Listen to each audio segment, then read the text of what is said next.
All right, let's go again. All right. Yeah. There we go. There we go. Okay.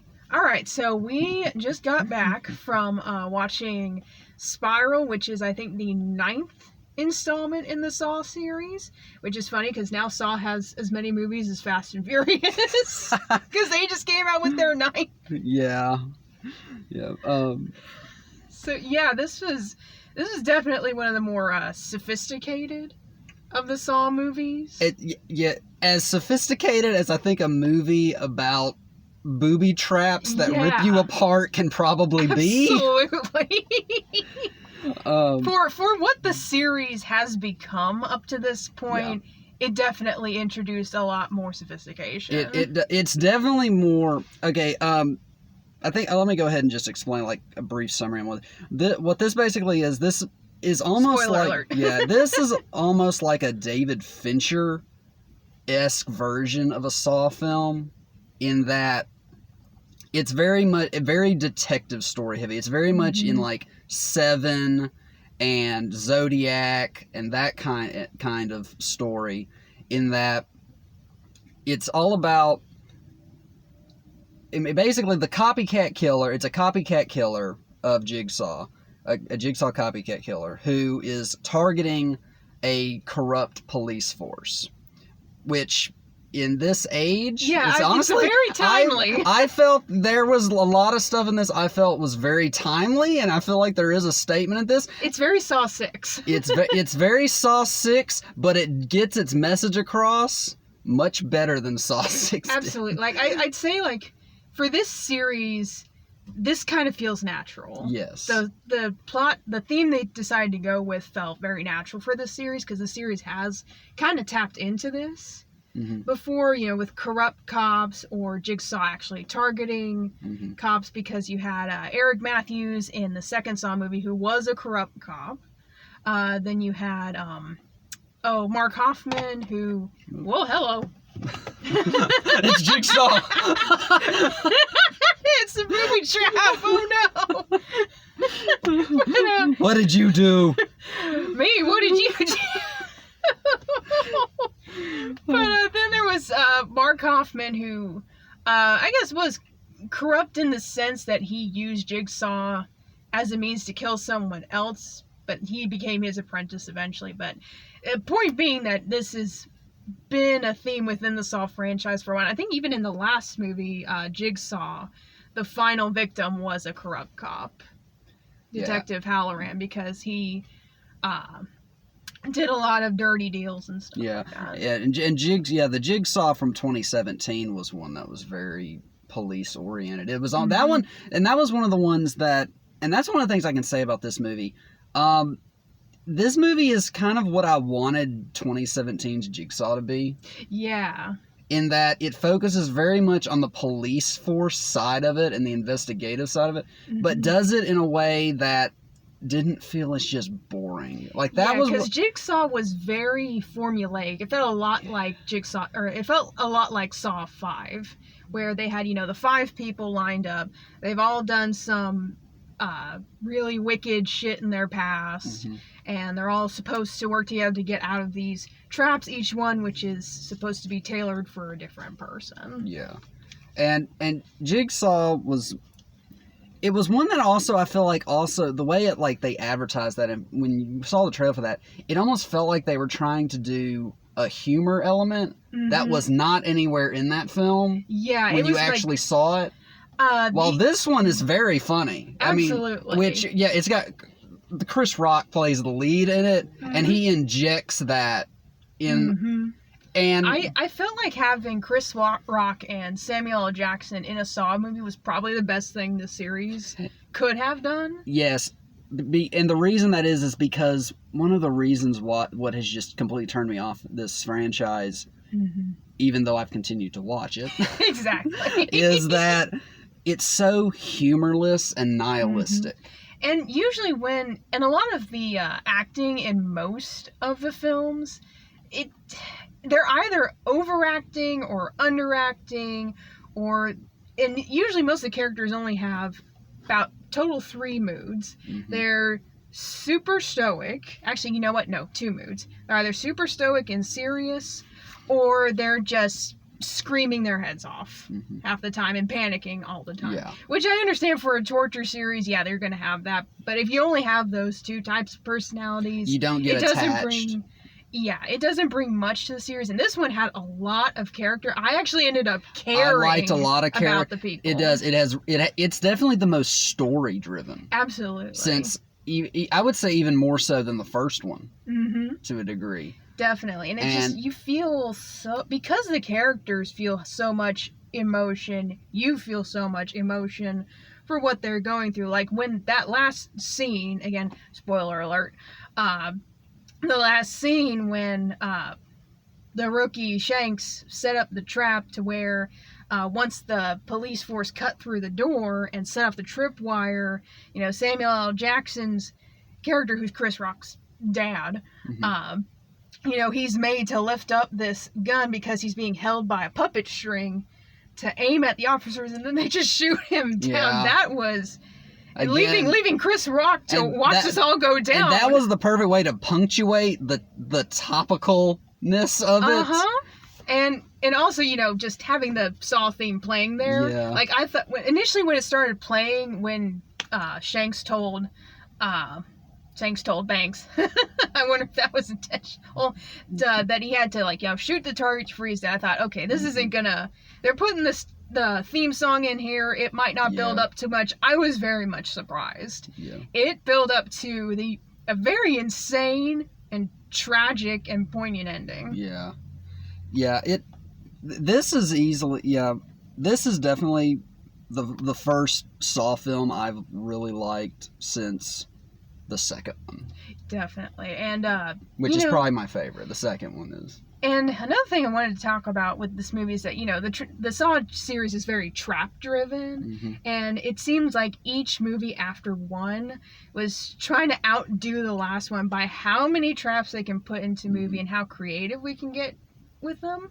Which I enjoy. I like seeing people get crazy with how they kill the people. The traps are what you come for, but you still want to see a movie for them to be in. This one didn't really have that many traps. I think the most trap-laden movie was probably Saw 7. That one probably had the most traps. And that one, and Saw 7 was the one that I mentioned to you is the one that I hate the most. That's the one I think most people hate. Because that was the one that was in 3D, and that was the gimmick, was the 3D. Yeah, so all it was pointy stuff aimed at the camera. Exactly. And I will say for this one, even though, you go to see a Saw movie to see all the traps, the fact that this one had less of them was not a detriment to it. Having less was actually good because the traps themselves were incredibly brutal. Yeah. You had one guy who has to pull his tongue out or else he's gonna get hit by a train. Another guy has to rip his fingers out or he's gonna... And when he got electrocuted, that was disturbing when his eyes just got, blood shot and everything. It's rightfully brutal. Oh, and then the chief, got hot wax poured all over, and then they rip the wax out. It's just, yeah. It was. And I know the guy who got skinned alive or got skinned was dead before he got skinned. But that's still a very brutal thought. Yeah. When you see the unskinned hand with the bones poking out. I know. Ooh. And then, one guy getting shredded by glass, too. that was the one that was probably, I felt, was the roughest. I know, I was thinking through that whole thing. There's this planet that people discovered. It's a very, pretty blue planet, but it rains, its atmosphere is, some large percent silicon, and it's also really hot, and it's got super fast winds, so if you were to go in there, you'd be instantly shredded by little pieces of flying glass. It rains glass on that planet, so when I saw the movie, I'm like, oh gosh, if this thing that was shooting out the glass was any faster, he would have been ripped to shreds. Yeah. Well, you saw those pieces that it was flying, like it has the camera turned towards the wall, and these things are the size of playing cards. Exactly. I mean, it's not that he didn't get shredded. I mean, the guy died, obviously, but it's like, ooh. It wasn't just cutting your skin at that point. It was going through that guy, probably taking out organs. Oh, absolutely. At least 90%, if not all of his organs got punctured. Yeah. Where was I going to go on that train of thought, too? I don't know where I was going to go. But yeah, it was brutal. Yeah. I was pleasantly and unpleasantly surprised. Yeah. I'm trying to think what exact topic I wanted to get onto next, but we talked about the story, how it's very story driven. Mm-hmm. You definitely feel more of a connection with characters than this one than you do with most others. I'm trying to think of something else I really liked about this one more than I liked other ones. It's very balanced. It that's exactly the word I would use to describe it. It is balanced, and it didn't bore me to tears the way Jigsaw did. And I think it used its cuts very well, because the scene where the guy who has his fingers connected to that, it doesn't go directly to that. Yeah. And then when they discover the next hard drive and they're telling the people what happened, then it shows you what happened, which was kind of what they did in the first Saw movie with the guy who got immolated with the fire and the guy who was in the razor trap. And speaking of the editing, it's a very well shot Saw movie, but they use the same kind of speedy editing techniques here and there that all the other Saw movies use. Yeah. So it's like they shot it a lot better, but still kind of stayed true to the style, to like the shooting or the editing style of previous films. Yeah, which I thought was nice. That for me is actually one of the things that got into of the thing. A handful of things that I didn't like actually is. I do think that edit, I know that is like a staple of it, is that where it does that it looks like you're taking like multiple photographs and they have that flutter sound effect. Yeah. I just feel like that it's something that I feel like has gotten very tripe, and the reason I say that is it's gotten to the point where everything does that now, and it really. Oh, that's a good point. And it finally got to the point where, for me, where it got to where I hate that technique now. Was Suicide Squad. Yeah. All of the Jokers, it's shot just like the way they shot all that stuff with the Joker. Yeah, just because Saw did it didn't mean you have to do it for everything. And the reason they do that is it's a very cheap way to try to create a psychological unhinging. When you should be doing that with your characters, not with just an editing, this very almost juvenile editing technique. Like to that, you could argue that the Joker from The Dark Knight and Joker were probably edited better in showing their utter psychosis. Yes. And same with like the animated series, because, whenever he's showing his psychotic side, it's either lighting up his giant smile and everything. Yeah. So I can understand how that would become kind of a tired edit. I guess they just couldn't stray away from it, because it is. It is. They probably felt because it's a Saw film, they have to edit it like that. Yeah. And speaking of sticking to, I guess, series tradition and stuff, I did kind of like the little slip-in they did when Banks wakes up handcuffed and they have the saw, so it's like they make you think he's going to have to saw his but then he sees the the guy. I'm assuming the killer intentionally left the bobby pin. Yeah, that was actually a nice callback. I did like that too. What was one of the other? Another thing that I didn't like, because I can't remember if I mentioned this earlier, but a lot of the stuff that I liked about this film, or didn't like about this film, was the things that I feel attach it too much to the other films I don't like. Right. And another one was the editing. The other thing is the I feel like it starts to lose. The movie starts to sink into that nihilism that I mentioned earlier. Yeah. When you start nobody makes it out of any of these traps. Yeah. When if you go back to the first one, Mm-hmm.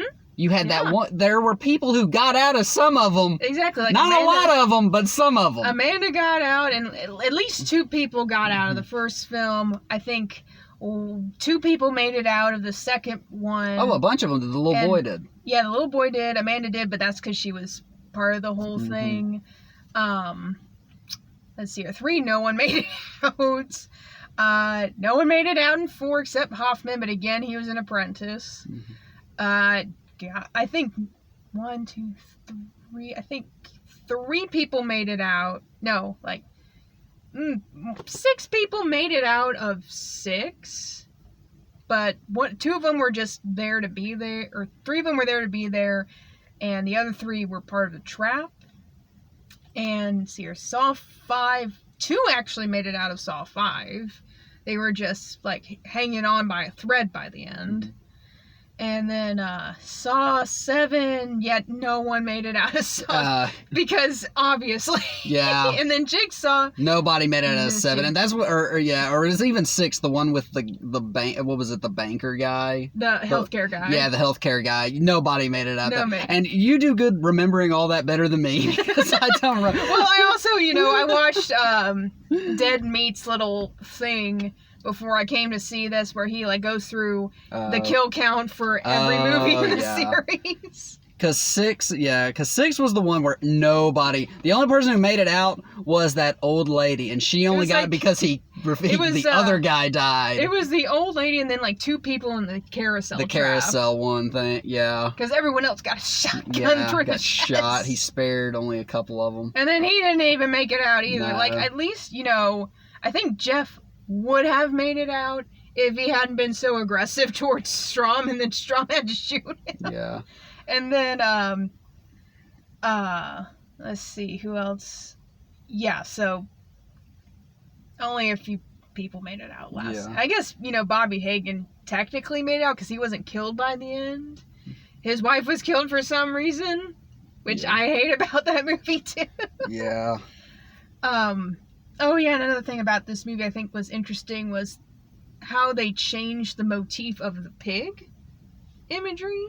Yeah. Because back in the original series, the pig motif was based on the Chinese zodiac. Mm-hmm. Because that was going to be the year that John Kramer's son would have been born. So he based everything around it. And when he first kidnapped the first trap victim, Cecil, who was the guy who murdered or caused the miscarriage of his son, he used a pig mask at a Chinese festival, Year of the Pig, all that stuff.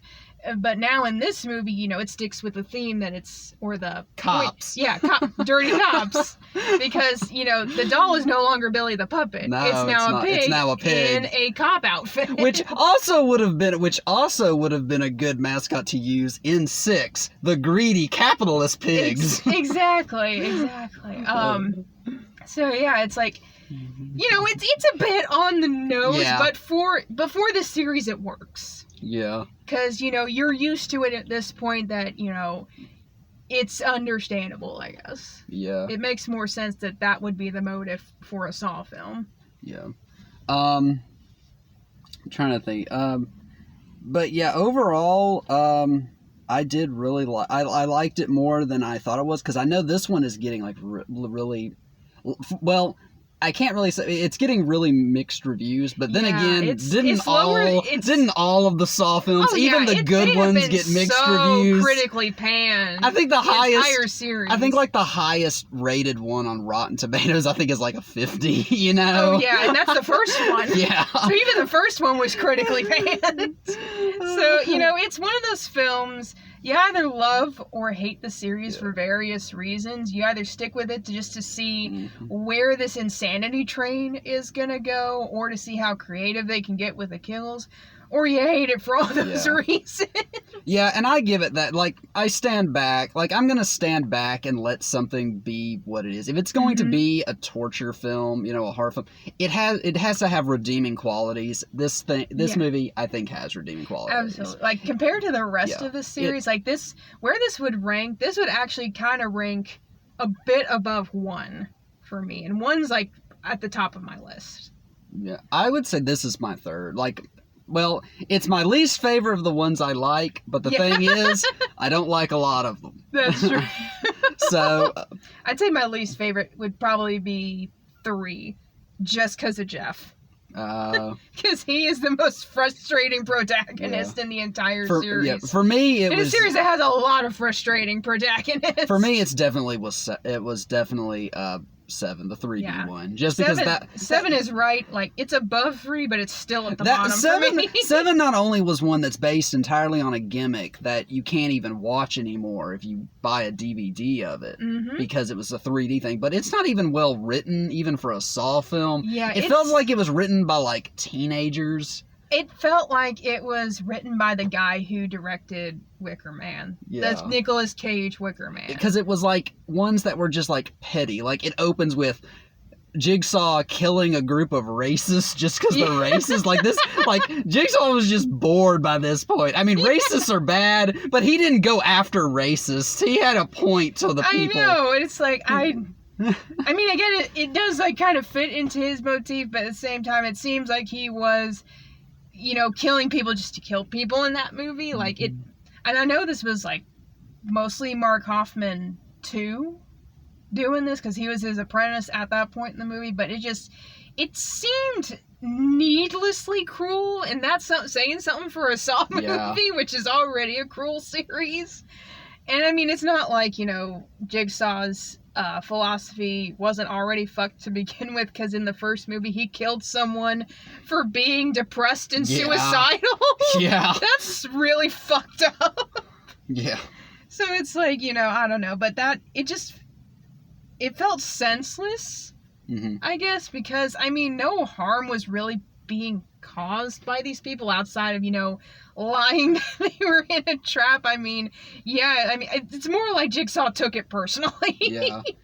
That goes back to my critique earlier, where when you start making ones where nobody makes it out of the traps, it starts getting into that needlessly cruel, that hopelessness.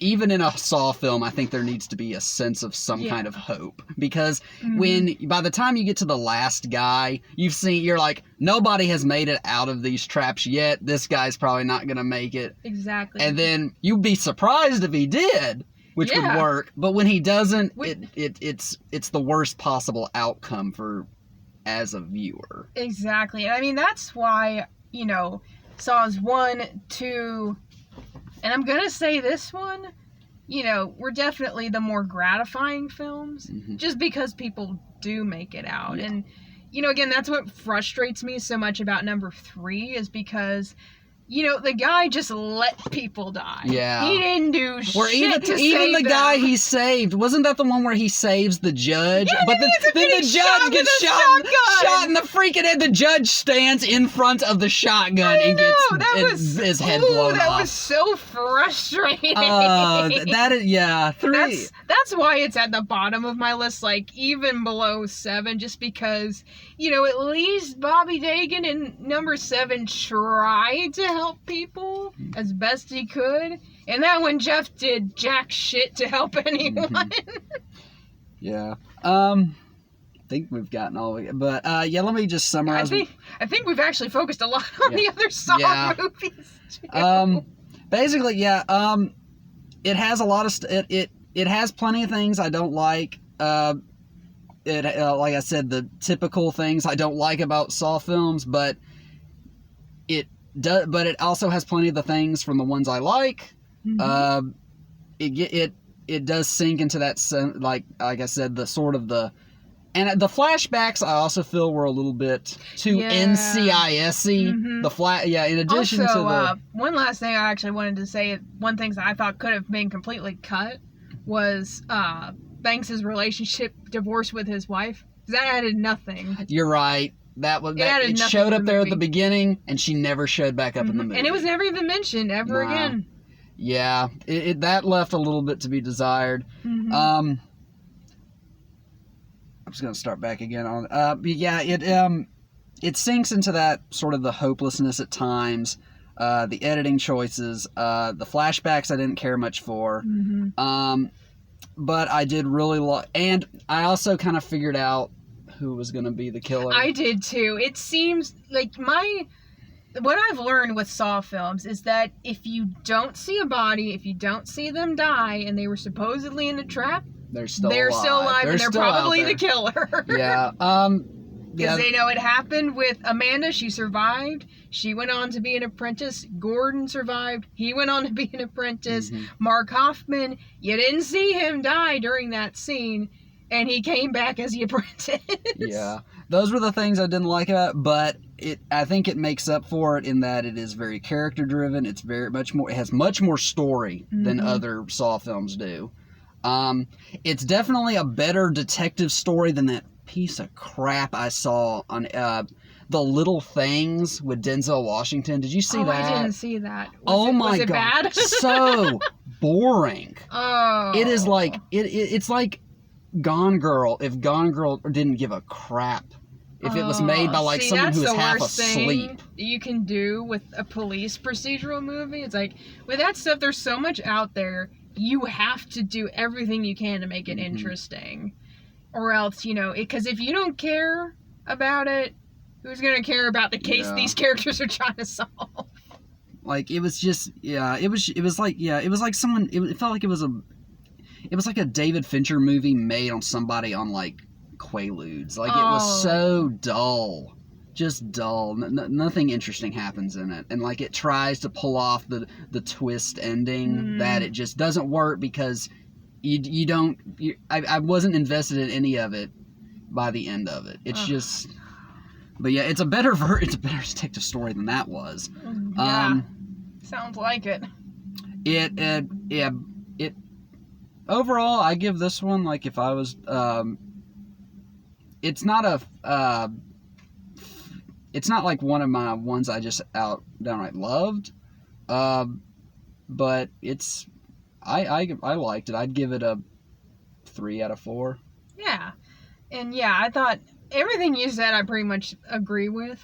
I love it. I love that it actually made me care about the characters because, that's something that rarely happens in the Saw series, with as much, people getting tortured and murdered and stuff. It's like, it does very little to actually make me care about these people. So the fact that this movie actually got me to care about people is quite a feat for this series. It was something that is so foreign to this franchise at this point. Like that was a good move on the writer's part. And I think, again, like I said at the beginning, I think Chris Rock and Samuel L. Jackson were probably exactly what this series needed because they actually brought some good character to the series. Good character, brought a sense of actual joy to something that has become so to a franchise that's become so joyless. At all. Yeah. I do feel Chris Rock, there was a couple times when his serious acting wasn't completely believable. Yeah, but obviously being a comedian, he knows how to time humor. And absolutely. All of his jokes were very, very well timed, on point. Yeah, and again, his serious acting, I wasn't really feeling it from time. But I tell you what, that last scene, I felt that. I felt that. So, kudos to him, honestly. Also, something else I just want to say that I thought was so weird, and this doesn't have to do anything to do with the movie. Why did we get so many trailers for kids' films at this movie? Yeah, we got Cruella and then that whale documentary. Oh yeah, like we got. You'd think, maybe we'd see one trailer for, like, A Quiet Place, which would... we didn't get Quiet Place 2. Maybe get Fast and Furious, even though I'm probably not going to see it. Let's see here. Kong vs. Godzilla. I got Fast and the Furious at Kong vs. Godzilla a few weeks ago. Nice. But I didn't get a... Yeah. Yeah, I think the most mature thing we got in the trailers was that one about the kids doing that game that gets them. Well, that wasn't a trailer. That was just a commercial that came on before. That was some Amazon series. Some Amazon series, which, like that's the state of our movies now. They're no longer just doing it for the movies coming to the theaters. They're doing it for streaming services too. And isn't it also funny that we had 2 trailers for movies that also had Samuel L. Jackson in them? Yeah, I found that extremely I think that was on purpose. The protege, which at first I thought was the wife's hitman's bodyguard. Or what is that movie called? The hitman. My wife's hitman's body. The hitman's wife's bodyguard. The hitman's wife's bodyguard. I thought at first the protege was that. Yeah. And then it ended up being the next one. It ended up being the next one because Samuel L. Jackson is wearing like the same style hat in both of them. He has like, you know what, in all these movies now he seems to have the exact same wardrobe every single film now. Well, you know, he's like one of like the most working actors a year. Like he gets on to average wear whatever he makes the heck like he wants. He makes like 3 movies a year that it's up to the point now he's on set so often they probably like give you this is your wardrobe for the week. Well, you know what, he could probably show up on set wearing, you know, feety pajamas and they'd say, "All right, let's just start rolling." Yeah. And it, you know, people would still take him seriously. Yeah. Oh my gosh. Well, And it seems like also in that movie, because, you know, Ryan Reynolds was it. Now we're getting to talking into trailers, but it seems like Ryan Reynolds has now assumed the Deadpool persona. I mean, he might have had that for a long time, but his lines felt very Deadpool in that trailer. His lines in Detective Pikachu felt very Deadpool. It did. He has officially become Deadpool. I mean, he has the suit now. I think, you know, he walked off set with the suit. Yeah. And 3's coming out. Yeah. Or is in production. Yeah, I've completely lost track of where Marvel's at this point. Me because too. since they after Endgame, it's just a blur. since they didn't put out any new movies and they've been like because of 2020 and COVID and stuff that I've completely lost. I just know Eternals or Black Widow is supposed to be their next one, and then we're getting Eternals I think early next year. Yeah, and then I think according to my friend, what was it? Miss Marvel is also going to be coming out soon. I don't know. See, the only ones I don't know. The only that's ones, what my friend told me, and she's the big Marvel fan in yeah, our group. maybe so. Because then there's what's the martial arts one they're doing? What's that one called? Oh, I know I've seen it before, but I can't remember what it's forgot. called. Because now they're at the point now where they're completely out of the ones everybody knows. So now they gotta find more of they have to go down into the Doctor Strange level, like the lesser known heroes. They have to go deep in the archives for what they want to do now. Because I think the most that they came out with during the pandemic were the TV series. So, you know, WandaVision, Loki, Falcon and Soldier. And Soldier. So, yeah, right now they're, you know, mostly coming out with a streaming series. And then I guess they'll have to just move on to the movies after that. Also, you know, speaking on Cruella, after Mulan happened, I'm actually still shocked that they're, you know, moving ahead with more live action films. I can't get any kind of read on that movie. I don't know what they're supposed to be going for. I read somewhere and I actually made this assumption when I first saw it too. People were describing it as Joker meets Devil Wears Prada. That's exactly what it looks like. I'll tell you what I see it as. I'm seeing it as Joker meets Harley Quinn and the Birds of Prey. Mixed with Devil Wears Prada and a single character Ocean's 8. Yeah, that seems... And also, can we just say they're making this movie... Like, I get the whole thing is, you know, villain origin stories now, because apparently the main characters have no longer become interesting. Yeah. Can we also just, you know, recognize the fact that this is on a movie about a woman who wants to skin puppies for a coat? That's exactly it. It's not... People don't hate Cruella de Vil because she was like a poor servant girl or whatever her origin in this is. It's because you kill animals. It feels like they're backtracking so far with this movie because, you know, first of all, we're putting on a pedestal... well, maybe not putting on a pedestal, but making a sympathetic origin story about a woman who wants to skin puppies for a coat. And according to a trailer, you know... I don't know, it feels like they're rolling back on a lot of stuff. Like, more so than they did with because I actually kind of liked the first Maleficent.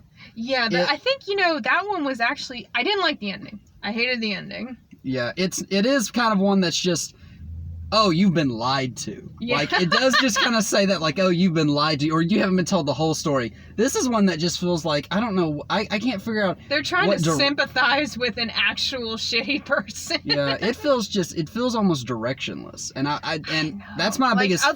I'll tell you what, I'd want a villain, origin story. Also, Disney, just don't do this just because I said so. I would like to see one on Ursula, because she seems like she might actually have a legit sympathetic story, and I've never really been a fan of King Triton either. So I might actually legitimately sympathize with her plight.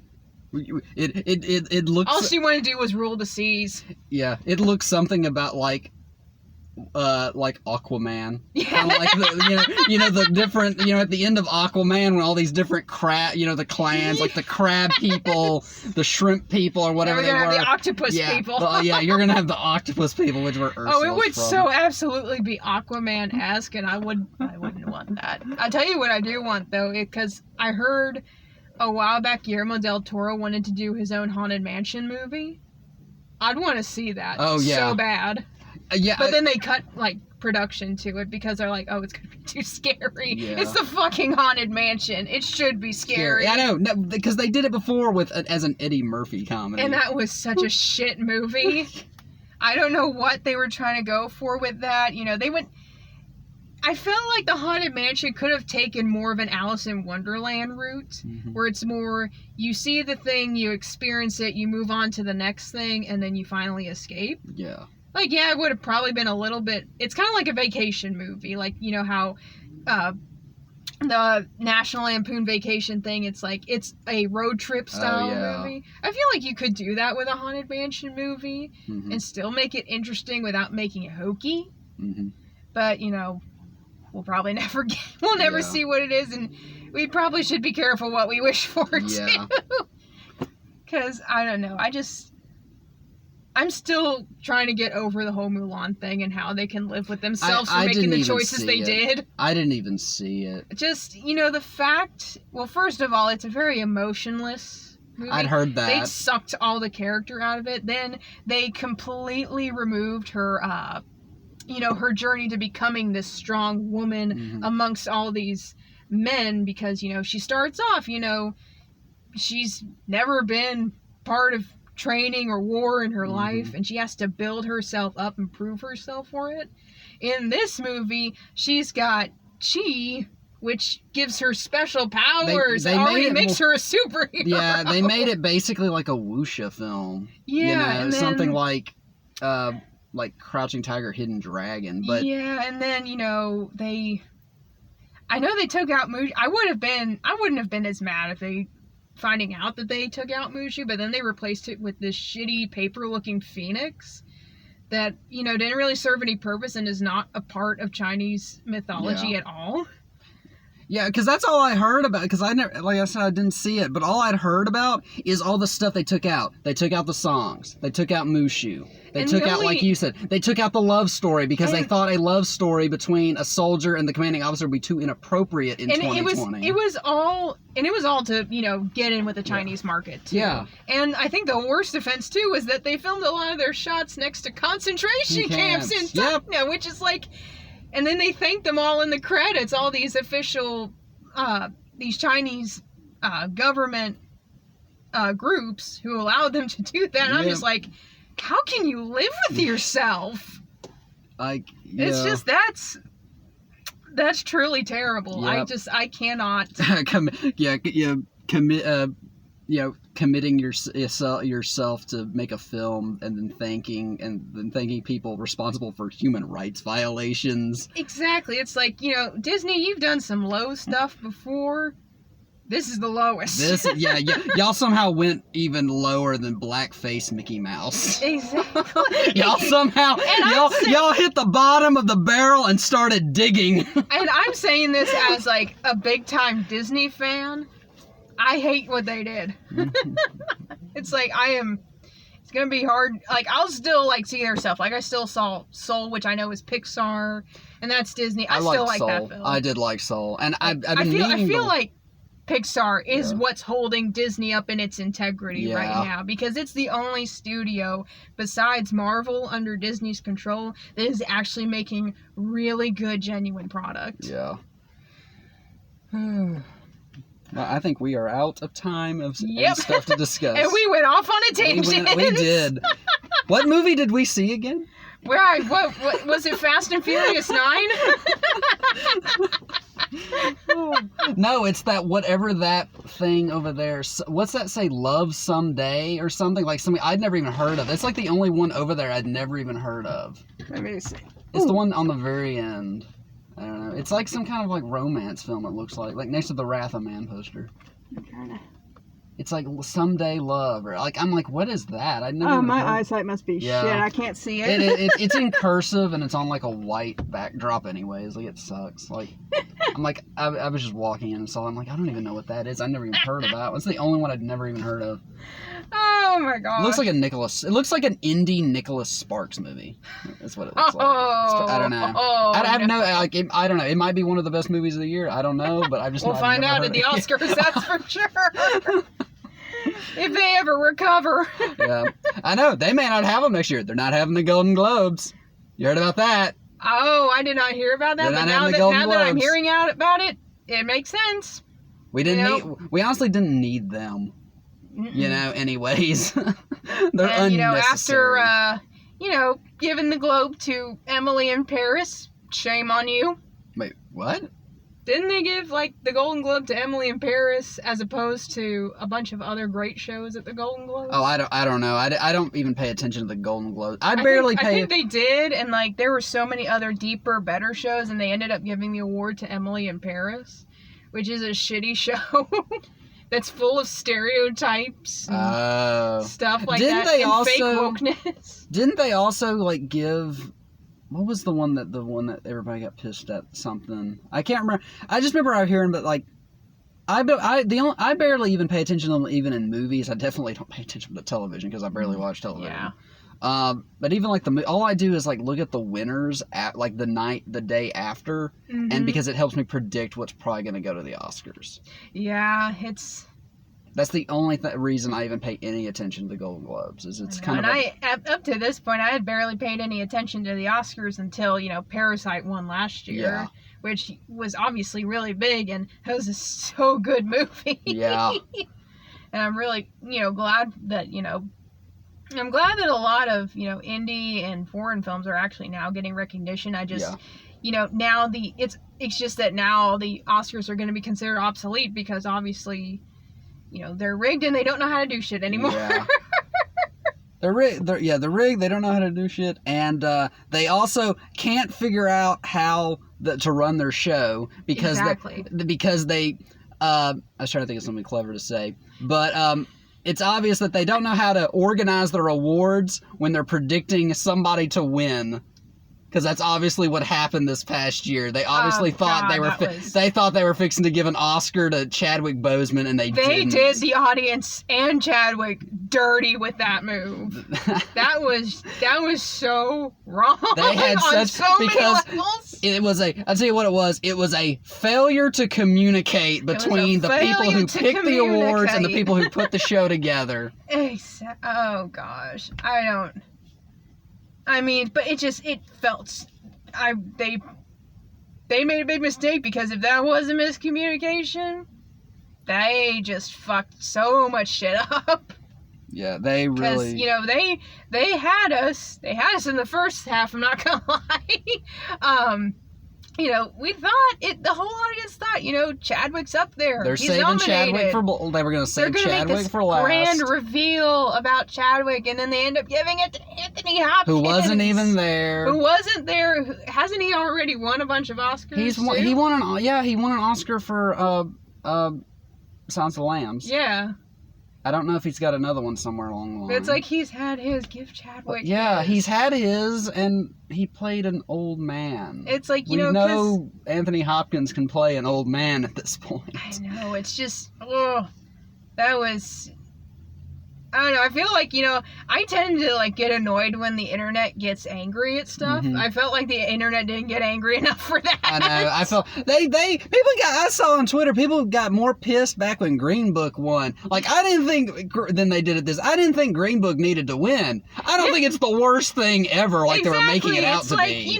it's like between everything that was up for nomination that year, I felt like Black Klansman should have won. Black Klansman probably would have been my second choice after Roma. Black Klansman was Yeah. like my second close second with The Favorite. Mm-hmm. Of also being up there. Yeah, and it's just it's just that was the worst fake out in. Because at least when, they almost announced La La Land, they had something to fall back on because it was actually Moonlight. Yeah. It's like, you have nothing to fall back on then. Because either one of them was going to win anyways. Like, Mhm. it was going, if it wasn't Moonlight, it was going to be La La Land and vice versa. Yeah, and I'm fucking glad that they chose Moonlight, because if they did choose La La Land, I'd have had a fit too. I don't know. I'm still salty about it. I'm sure a lot of people are still salty about what happened. The 2016 one? No, this year. Just like this year, yeah. Yeah, because I'm glad that Nomadland won. I'm glad that Frances McDormand got her Oscar. I'm pissed about Chadwick not getting anything. Yeah. And it's all the worse because it was the end of the show. Exactly. It's just like, I was about ready to sign off on the Zoom call. I'm like, oh, we all know it's going to be Chadwick. I'm about to sign off. And then they're like, Anthony Hopkinson. I'm just like, what? No. And again, no disrespect to Anthony. He is an iconic actor. He's a fantastic actor. And I liked The Father a lot. It was a really good movie. It wasn't something I felt like I hadn't, in terms of performance wise, it wasn't something I felt I hadn't seen before. Exactly. From him, at least. Compared to Chadwick, who at this point most people only know as Black Panther. Which was a very pivotal role in a pivotal movie when it came out. It's, sorry, Chadwick. Well, I think we're going to end here. Yeah, we're going to end up in here if we go on any more tangents. Yeah. I don't know. I hope this isn't too long to email to you. No, as long as you do it in Google Drive, it should be fine. It might take me a few hours. Like, I think when I get home, I'll set this up and I'll start having it go overnight. Yeah. Just make sure you get to a good Wi-Fi spot in your house and you should be fine. Yeah. All right. All right, signing off.